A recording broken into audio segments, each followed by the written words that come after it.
Part 1. You will hear a man asking for information about language classes over the phone. First, you have some time to look at questions 1 to 4.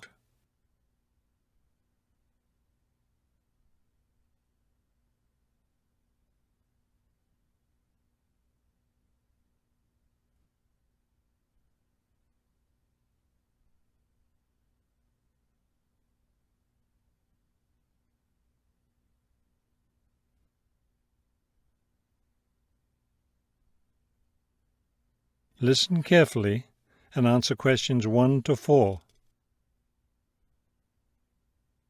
Good morning, Globetrotters Language School. How may I help you? Yes, I was wondering if you could give me some information on language classes. Certainly.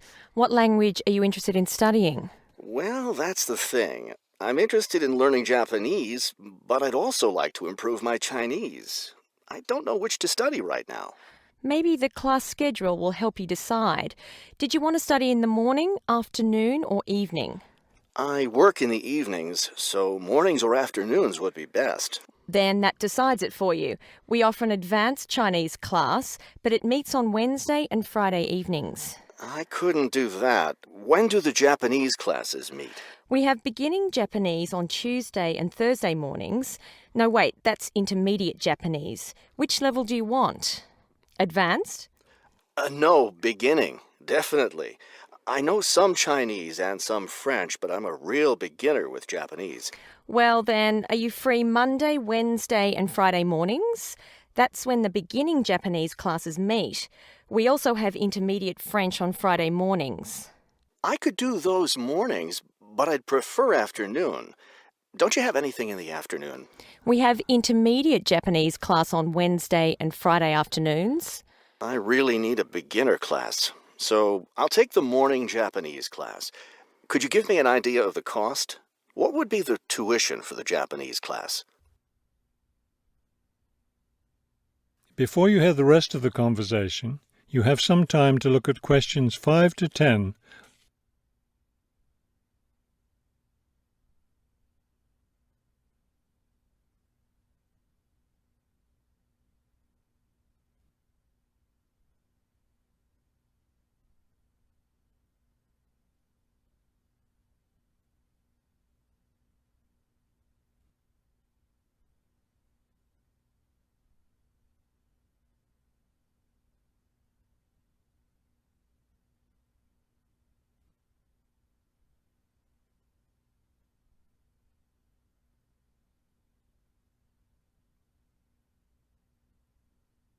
Now listen and answer questions 5 to 10. The beginning level classes meet 3 times a week, so they cost a bit more than the other levels. For a 6-week course, the cost would be $575. That's a bit steep. If it's hard for you to pay that much, you could sign up for just 4 weeks of class and pay $410, or you could pay for 1 week at a time at $125 a week.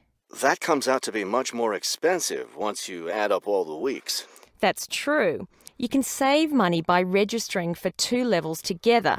For example, pay for your beginning and intermediate classes now, and you'll get 12 weeks of class for just $1,050. That's not a bad deal, but I can't come up with that much money at once.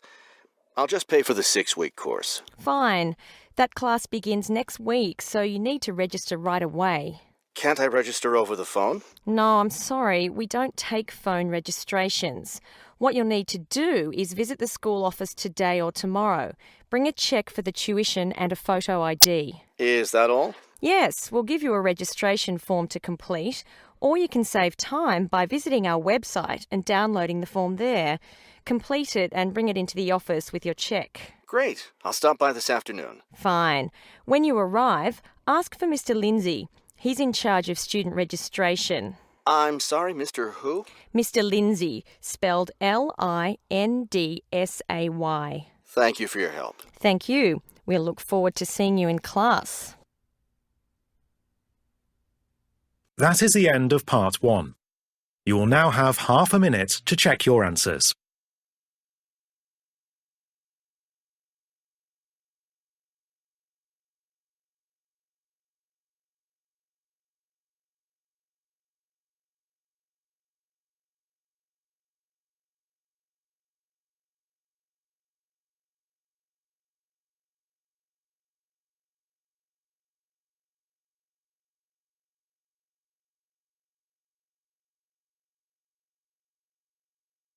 Part 2. You will hear a tour guide giving information about a shopping district. First, you have some time to look at questions 11 to 15.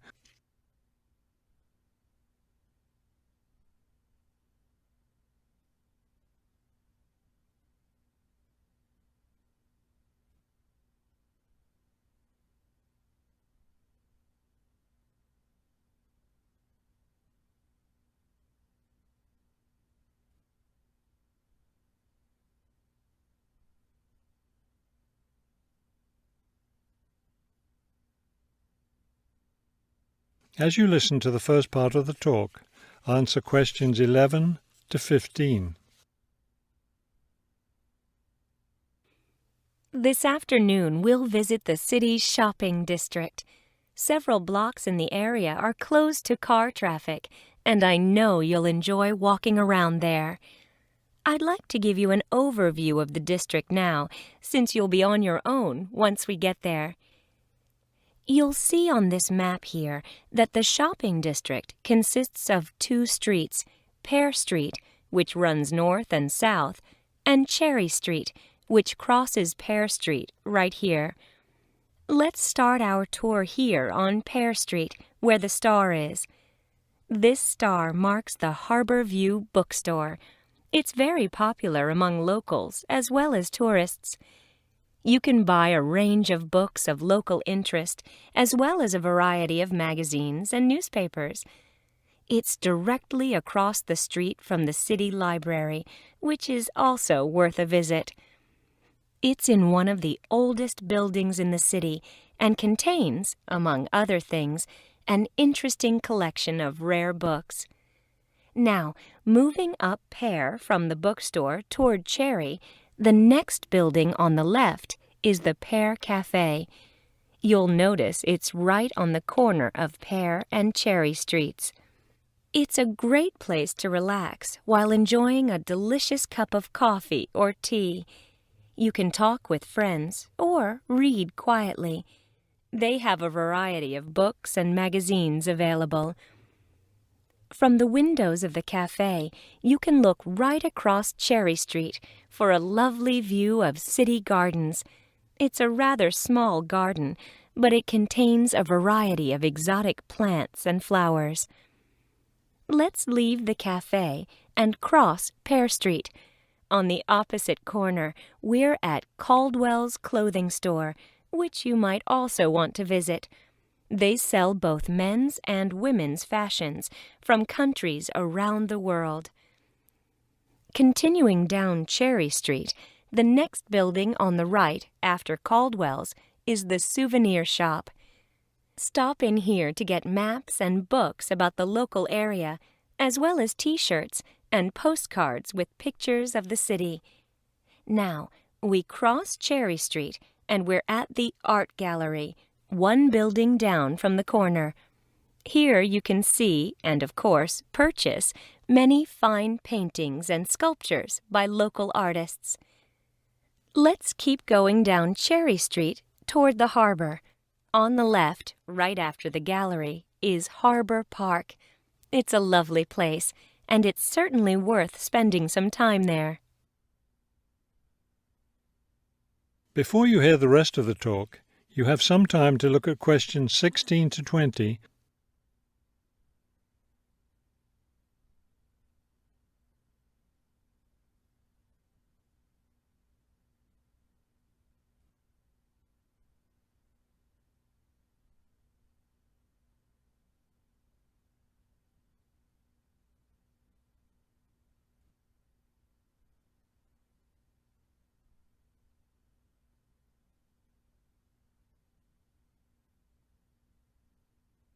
Now listen and answer questions 16 to 20. Harbor Park was built on land donated to the city by Captain Jones, a lifelong resident of this city. Captain Jones designed the park himself, and it was built in 1876. Exactly in the center of the park, a statue of Captain Jones was erected, and it's still standing there today. It shows Captain Jones on the bow of his ship. After viewing the statue, you can follow the path that goes through the woods just behind. It will lead you to a lovely garden, in the middle of which is a fountain. This is a nice place to enjoy a few quiet moments. If you still feel like walking, continue on to the far end of the garden. There, you'll find a wooden staircase, which will take you down to the harbor. You might enjoy the view of the boats from there.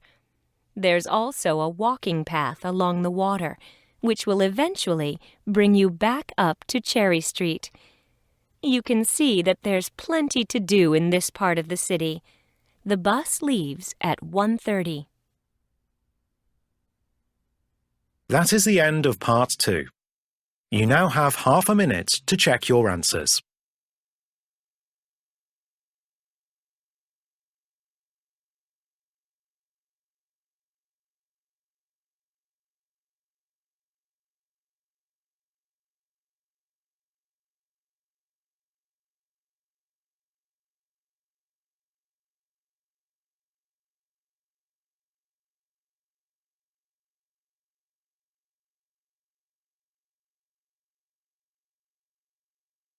Part 3. You will hear a conversation between a university student and a librarian about using the city archives. First, you have some time to look at questions 21 to 24.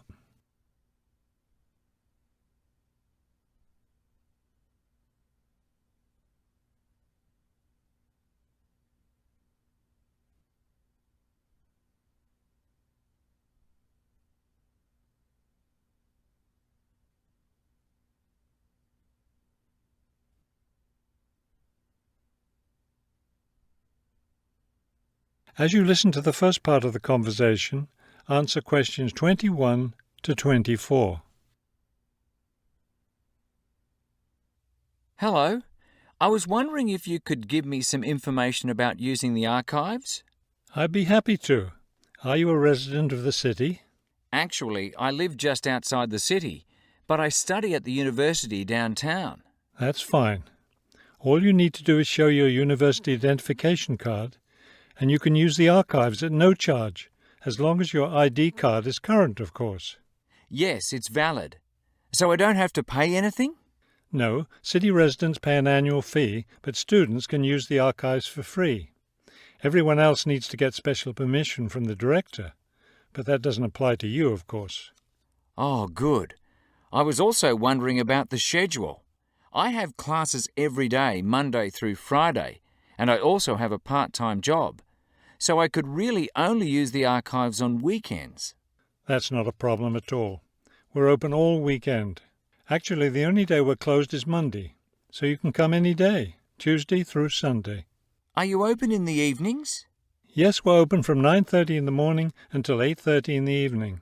That will fit my schedule well. Before you hear the rest of the conversation, you have some time to look at questions 25 to 30.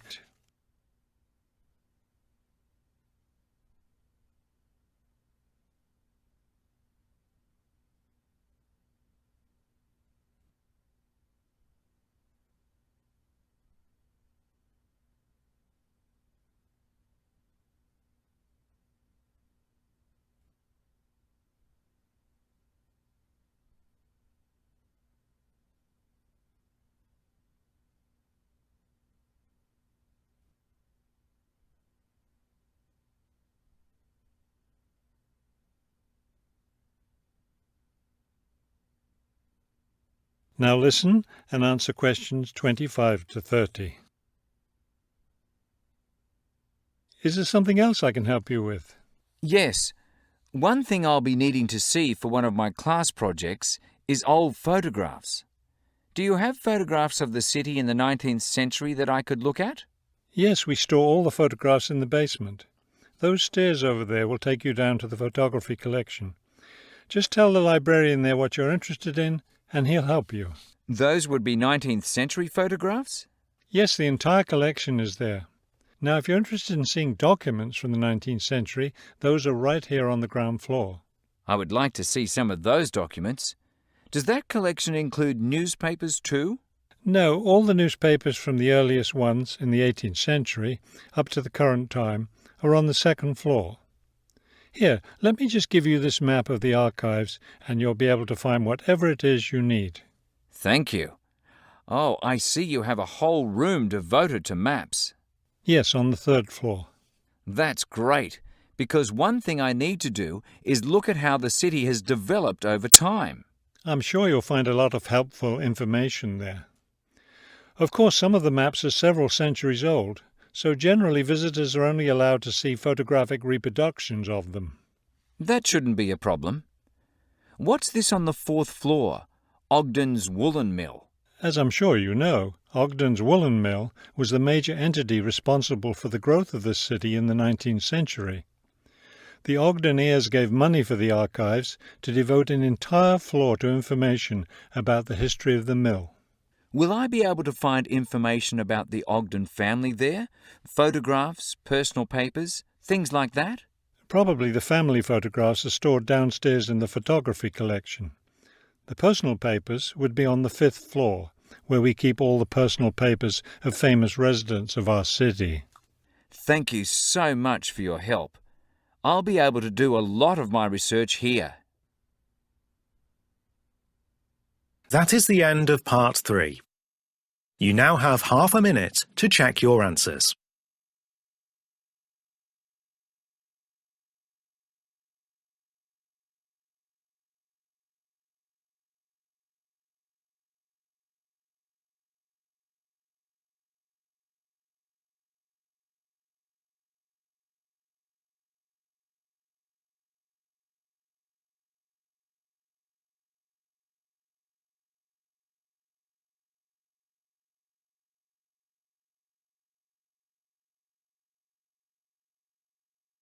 Part 4. You will hear a lecture about wind energy. First, you have some time to look at questions 31 to 33.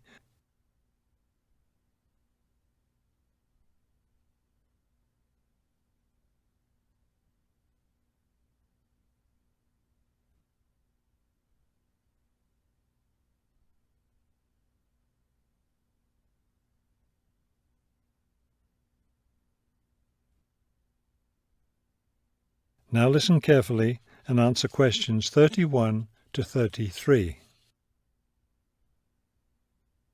With the rising cost of fossil fuels, there's a great deal of interest these days in developing alternative sources of energy. Today, I'd like to talk about one of these, wind power. In the past couple of decades, there's been an upsurge of interest in using the wind as a source of energy, but the idea isn't new at all. People have been harnessing the power of the wind for centuries, ever since ancient peoples first used sailboats. In ancient China, farmers used a rudimentary sort of windmill to pump water. Wind power was used in other parts of the ancient world as well. In Persia, for example, farmers used wind-powered mills to grind their grain. During the Middle Ages, in the Netherlands, people went back to the ancient idea of using the power of the wind to move water. They used windmills to drain lakes, thereby creating more land for farming. Before you hear the rest of the talk, you have some time to look at questions 34 to 40.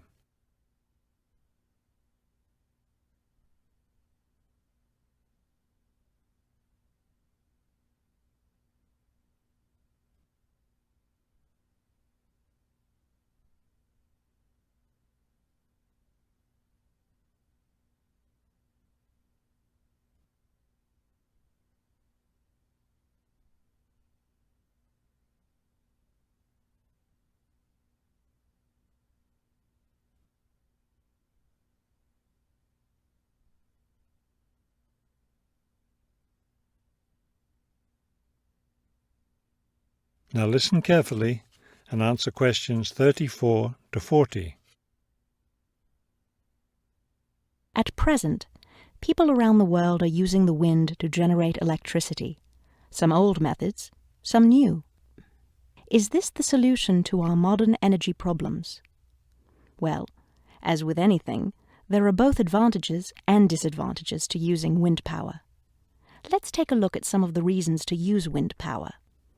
One of the biggest problems with using fuels, such as oil and coal, is pollution. Wind power, on the other hand, is clean.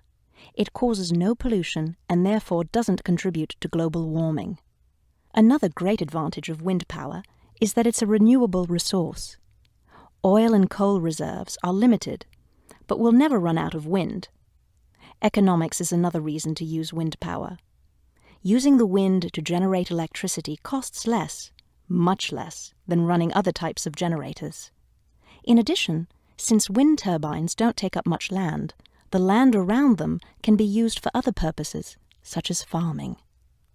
There are disadvantages, however. Even though generating electricity with wind is relatively inexpensive, the technology isn't cheap. The initial costs of setting up wind turbines can be quite high. Another issue is reliability. Wind doesn't blow at a constant strength. Therefore, at times, a lot of electricity can be produced, while at others there may be little or none. Wind turbines usually have to be located in rural areas where the land is open. Their distance from cities, where the most electricity is needed, is another issue. Although wind is considered to be a clean source of energy, wind turbines cause their own sort of pollution. Wind turbines are usually placed in high, open areas where they're easy to be seen. Rural residents often feel that the beautiful local scenery is spoiled by the sight of the wind turbines. In addition, wind turbines aren't quiet. In fact, one wind turbine can produce as much noise as a car traveling at highway speeds. That is the end of part 4. You now have half a minute to check your answers.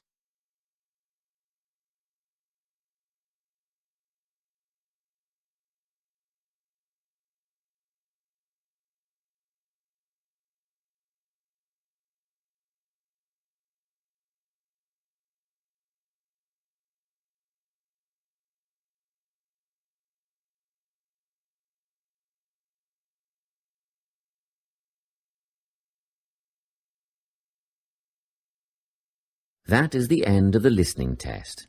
You now have 10 minutes to transfer your answers to the listening answer sheet.